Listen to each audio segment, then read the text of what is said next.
அன்பு நண்பர்களே, அனைவருக்கும் அன்னை சமையல் உமாவின் அன்பான வணக்கங்கள். இன்னைக்கு அன்னை சமையலில் பார்க்க போகிறது சோயா மஞ்சூரியன். ஹோட்டலில் நம்ம விரும்பி சாப்பிட்ருப்போங்க. இன்றைக்கி வீட்டில் எப்படி செய்யலான்றதை பார்க்கலாம். இது ஸ்டார்டராகவும் எடுத்துக்கலாம், அப்படி இல்லைனா நீங்கள் ஃப்ரைட் ரைஸ்க்கு சைட் டிஷ்ஷாகவும் எடுத்துக்கலாம். வாங்க சோயா மஞ்சூரியன் எப்படி செய்கிறதுன்னு பார்க்கலாம். அரை கப் சோயா சங்க்ஸை சுடுதண்ணியில் 15 நிமிஷம் ஊற வச்சுக்கலாம். இப்போ 15 நிமிஷம் ஆயிடுச்சுங்க. இப்போ இதை எடுத்துடலாம்.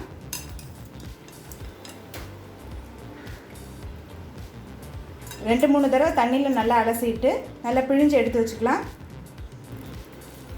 சோயா சங்க்ஸு இது மாதிரி நல்லா பிழிஞ்சிடுங்க.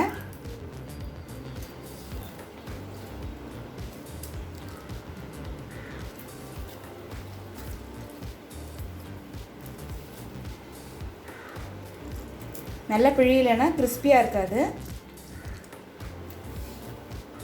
இப்போ இதை நல்லா பிழிஞ்சாச்சுங்க. 1 டீஸ்பூன் மிளகாய்த்தூள், 1 டீஸ்பூன் இஞ்சி பூண்டு விழுது, தேவையான அளவு உப்பு, 2 டேபிள் ஸ்பூன் மைதா, 1 டேபிள் ஸ்பூன் கார்ன்ஃப்ளவர். இப்போ இது எல்லாத்தையும் நல்லா மிக்ஸ் பண்ணிக்கலாம்.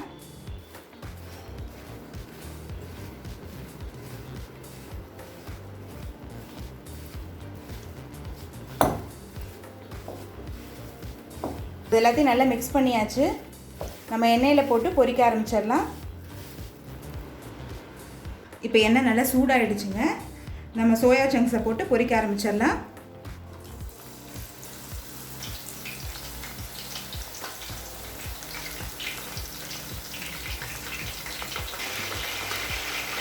ஸ்டவ்வை மீடியம் ஃப்ளேம்லேயே வச்சுக்கோங்க. இப்போ சோயா சங்க்ஸ் பார்த்திங்கன்னா கலர் நல்லா மாறிடுச்சு, நல்லா ஃப்ரை ஆகிடுச்சு. இப்போ இதை எடுத்து தனியாக வச்சிடலாம். கடாயில் தேவையான அளவு எண்ணெய், பொடியாக நறுக்கின பூண்டு, பொடியாக நறுக்கின ஒரு பச்சை மிளகாய், ஸ்ப்ரிங் ஆனியன் சேர்த்துக்கலாங்க. அந்த ஒயிட் பார்ட் இருக்கு இல்லையா, நான் அதை தான் யூஸ் பண்ணியிருக்கேன். அடுத்து ஒரு வெங்காயத்தை இது மாதிரி கட் பண்ணி சேர்த்துக்கலாங்க. ஹை ஃப்ளேம்லேயே வச்சு லேசாக வதக்கினா போதும், ரொம்ப வதக்கணும்னு அவசியம் இல்லை.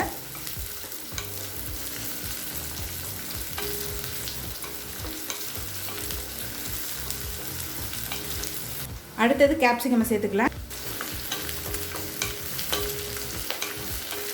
ஹைலே வச்சு 1 நிமிஷம் வதக்குனிங்கன்னா போதும்.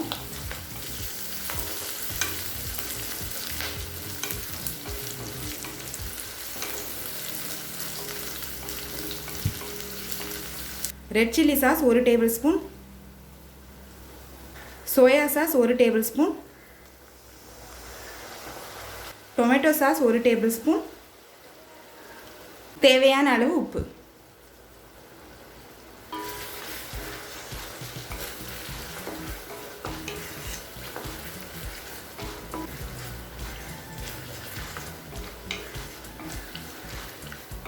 அடுத்தது 1 டீஸ்பூன் வினிகர் சேர்த்துக்கலாம். கொஞ்சம் மிளகுத்தூள்,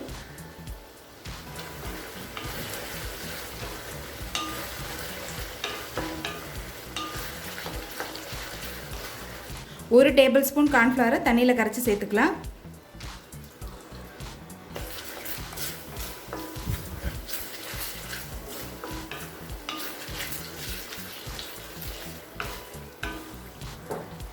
இது கூடவே கொஞ்சமாக தண்ணி சேர்த்துக்கலாம்.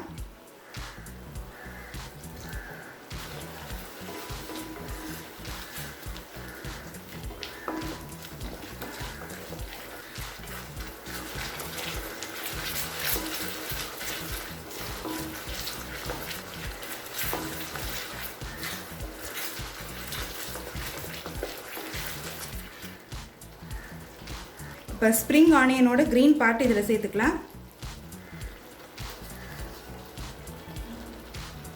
இப்போ பொரிச்சு வச்சுருக்க சோயா சங்க்ஸும் இதிலே சேர்த்துக்கலாங்க. நல்லா மிக்ஸ் பண்ணிக்கலாங்க.